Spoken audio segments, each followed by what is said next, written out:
Hey guys, it's the Patient Hodler coming at you with another video, and in this one we are going to talk about the recent announcement of the Veve official channel on social media, on Twitter and Instagram, that Pili glove puppets from Taiwan are coming to the Veve app. And I bet that most of you from Europe and from the US don't know what it is, so we are going to take a little bit deeper look into it. And also, I did not know before I researched a little bit what they were doing and how this could be big for Veve and Ecomi. But before we start, please keep in mind that I'm a crypto and NFT investor, but not a financial advisor, so please do your own research before you ape into Ecomi. And also, please give this video a like if you enjoy it, subscribe to my channel, and let me know what you think about the Pili collectibles in the comments below. Also, tap the bell to always get notified whenever I launch a video or start a live stream. And with that out of the way, let's get started. So 2 hours ago, Veve has released this article, welcomes Pili Fantasy to debut first digital collectibles in celebration of the Lunar New Year exclusively on Veve. And with the Lunar New Year, they are directly addressing the Southern Asian market, where because of moon calendars, the new year is starting on the 1st of February, and that is a big celebration. So it shows cultural respect from Veve for the addressed regions that we will cover in a second. But let's quickly look into the article here. So Veve themselves say here, culture is the best vehicle to connect emotionally, and as long as people like glove puppetry, Pili Group will work hard to make puppet drama and promote glove puppetry to all corners of the world. For more than 30 years, Pili has been creating IPs and producing movies and TV shows. So this is an established show. I have looked at it. It is really famous, and it is so famous that even Netflix adapted one of the movies, War of the Dragon, if I recall it right, to here it says it, to their portfolio.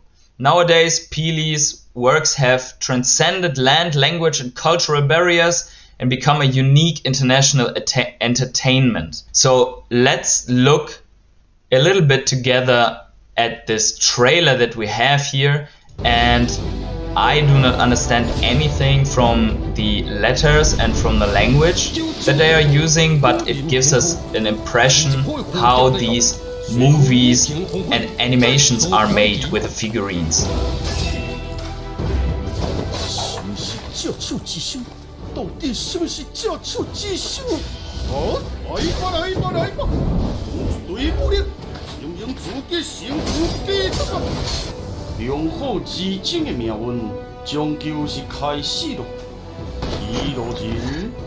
So they are using very cool animations, CGIs. I'm not going to show the whole trailer here, but you get the idea.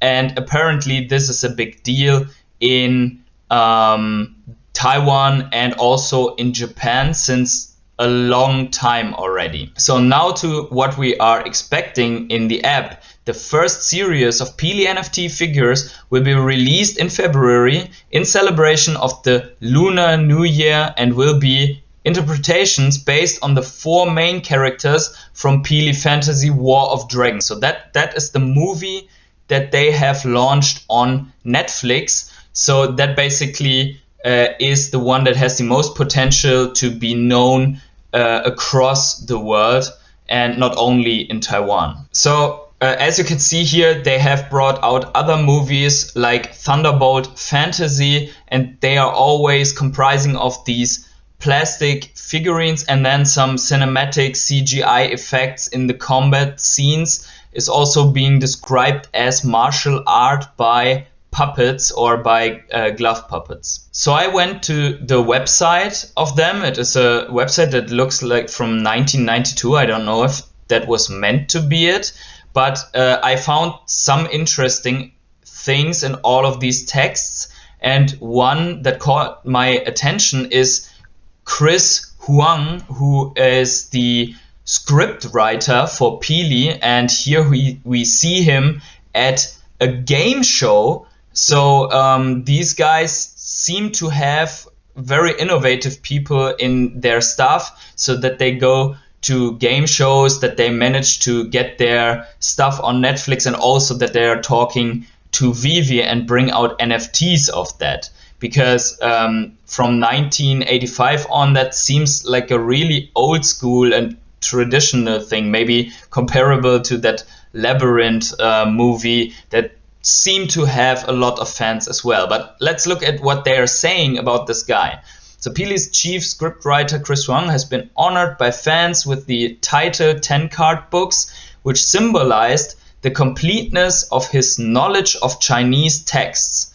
His unlimited imagination is united with ancient play scripts, famous Chinese historical literature, and the 100 philosophical lineage such as Confucianism, Taoism, Buddhism, etc. Together with his many years working as a producer, Mr. Huang is able to incorporate visual screen scenes into scripts, allowing him to create strong and extravagant visual styles. So what I read out of this is that this guy has immense knowledge about Chinese culture, about Asian culture that goes cross Asia with Buddhism, Confucianism, Taoism. So I think that this is perfect to address a whole region, because this is not limited to one national thing. And on the other side, you have the back path about Netflix to bring these NFTs into the space of the Western world, so that they get to know Pili, which I didn't know, you probably didn't know yet, and so it's a mutual beneficial thing. And on the other hand, Veve gets out of it that they can create a name for themselves more and more in Asia as well, and therefore be known already when they are going to launch the big stuff like Yu-Gi-Oh, like Pokemon, like One Piece, and maybe other NFTs from the Asian region that we don't know about as well, but they are really, really big. I bet a lot of people did not know about Ultraman until we saw Ultraman in either Marvel or on the Veve app. So there are two quotations in the article that I have picked out here. One is from Mr. Liang Sun Huang, president of the Pili International Multimedia. We see him here, pretty young guy. When I read the name, I had expected an older guy because of the age that this Pili stuff already has. And he says, digital figures are the fairy tale for adults. We look forward to this collaboration with Veve, affording collectors at home and abroad our special brand of wuxia heroes in addition to Hollywood superheroes. Mr. Liang Sun. And what is interesting to me is, first of all, fairy tale for adults. So we in Europe know mostly puppets more for children, like the German Augsburg puppet box that I will show you on the next slide. But also what caught my eye in the statement is that he says the wuxia heroes in addition to Hollywood superheroes. So he puts them basically on one step with the Marvel heroes and whatever is being used in Hollywood, and maybe these figurines really have that importance in Asia, and probably the Veve team did an in-depth analysis towards this, so they know what they have put onto the app. It cannot be a small deal, as smaller projects rarely get a spot on Veve these days. So if you consider that these are announced and probably come before Citroën and some other drops that we already know, they must have some really big importance, and that is why I can already say that I will go for the drop, nevertheless that I don't know these figurines. Now David Yu on the other hand says, I'm excited to introduce martial arts fantasy heroes, and understand the importance of cross-culture that Pili will bring together with a new audience on the Veve platform. Again, these quotations or these citations have a lot of content, because for one thing we have martial arts fantasy heroes, fighting heroes, so really comparable maybe with Marvel heroes, and on the other hand the cross-cultural aspect that we have seen, because it's from Taiwan but it's also on Netflix now, and that they managed to attract even audiences outside of Asia, even though it is heavily inclined to the Asian culture.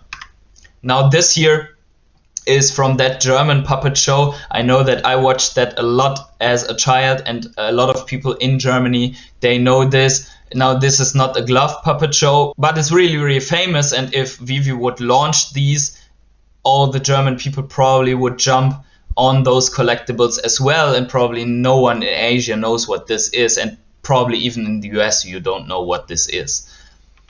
Now let's take a quick look at the two countries that really know a lot about Pili, and that is Taiwan with 23.5 million inhabitants, and surely there it will make the news once the collectibles are launched. And then also it was translated into Japanese. In Japan with 125.8 million is a huge country, and if this is a big deal there, then we have already a lot more awareness of Veve, which we then can utilize when we get the really big black hole center of mass brands that we have talked about in the other videos. Now, just to show this, it looks pretty amazing, the whole art stuff and the War of Dragons Pili fantasy cover here from Netflix. So I think it's great. It probably has a big audience in many countries. Now, we have talked about this. What we have seen now is a step here on my roadmap from before Christmas, and who has watched the video knows that we are currently working our way through a lot of these steps, and some things seem to happen simultaneously. The funny thing is that I brought exactly those two flags here onto my roadmap, which is India, where we see now Epico Regal mounting on Ecomi and maybe bringing NFTs to Veve, and also Japan now, that would be one audience for the Pili figurines. And also currently on that roadmap, Mutable X is in the final hours of the migration. We still have some things going on with the token swap. The exchanges will follow subsequently, and then we will probably see sooner than later all of this. And also this here is happening right now. The money printer goes brr, and yeah, we will see what comes out of that. But if you haven't seen it, go back to my last roadmap video. I'm sure I will have to do a completely new one when we are done with Immutable X and we see something in the direction of exchanges. Then we will rearrange this roadmap. Just to recap this here, I have shown this in a previous video. Here you can see on this map, for example, of preferential sports, how different the world is and why culture sensitive strategic approach for each region and several countries is necessary, as they are already doing. I've pointed out that it is very important to align a strategy for each and every country. This map relates to sports, so as you can see, although football is the dominant sport in the world, it's not the only one, and there are even countries where the most favorite sport is archery, cricket, horse racing, ice hockey, kickboxing, and so on. So you'll find them here, and if you would want to approach in a sports manner these countries, then you would have aligned your strategy. In that video I've already shown that the Harry Potter books have different covers because they were trying to adapt the books to audiences in the different countries, and they even renamed pets and stuff in the books, so that or rearranged that it's not a toad but an owl or something like that, so that it fits the culture. And then I have shown the eggs of Fabergé already in that video as a good example for a collectible that could attract a region like Russia, as these Fabergé eggs have been given to the Tsar and were unique and could be a sort of collectible where each and every delivery would be a unique one in a low edition size. But this is purely my idea or my speculation on what you could do. I have presented this. Now we see with the Pili figurines what they are approaching for those specific countries. But that is it for today's video. I hope you liked the insights. If you did so, please subscribe to my channel, leave a like, and also let me know in the comments below what you think about all of this. And wherever you are on the world, have yourselves a great morning, evening, day, night, afternoon, and see you in the next video.